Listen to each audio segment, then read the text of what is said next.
With love letters, I offer unadulterated, heartfelt gratitude to the writers, actors, comedians, and artists of all variety who have made this world richer through the light of their brilliance. Love letters is a way for me to say thank you to these luminaries, to honor what is best in us all, and to shine a light on the people who help us rise. I offer you love letters for all these reasons, but also for the simple reason that this world is too free with critique and too stingy with compliment. And now, my second love letter, a letter for N.K. Jemisin. Dear N.K. Jemisin, all that follows is for your Broken Earth Trilogy. Thank you for the shattering and the stillness, for showing us our world through the looking glass, upside down and from the inside out. Thank you for a mother who turned to stone to protect her daughter, for hierarchies that shift but remain the same, for evil that does not die, and for love and bravery that are immortal as well. Thank you for giving Alabaster the power to remake the world. Thank you for the women who did the same, and thank you for Tonkee, whose every word and action is a delightful study in utter disregard for what anyone else thinks.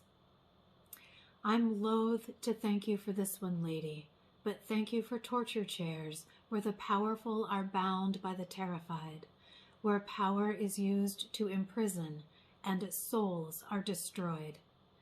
That horrific image is etched in my mind, not because it is foreign, but because it is known in our past and in our now.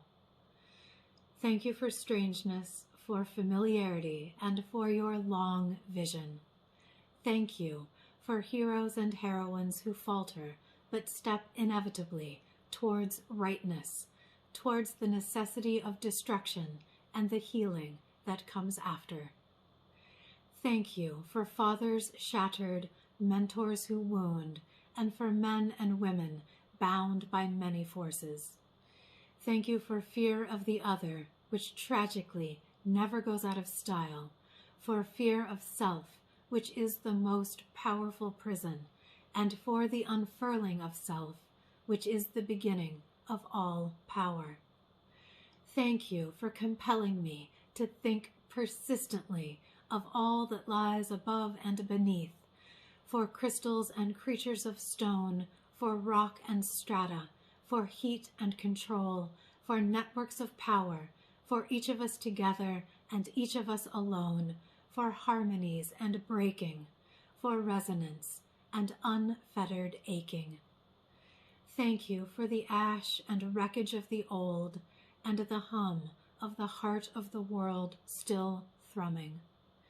Thank you for the same woman, but a different character at different times in her life, which is just another way of saying thank you for making transformation a mark of ascension, rather than making stagnant constancy the grail.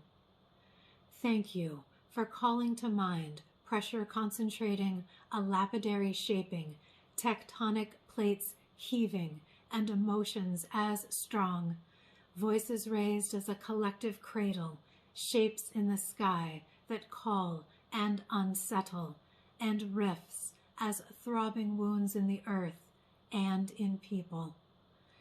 Thank you for every sentence, your first lines and your last.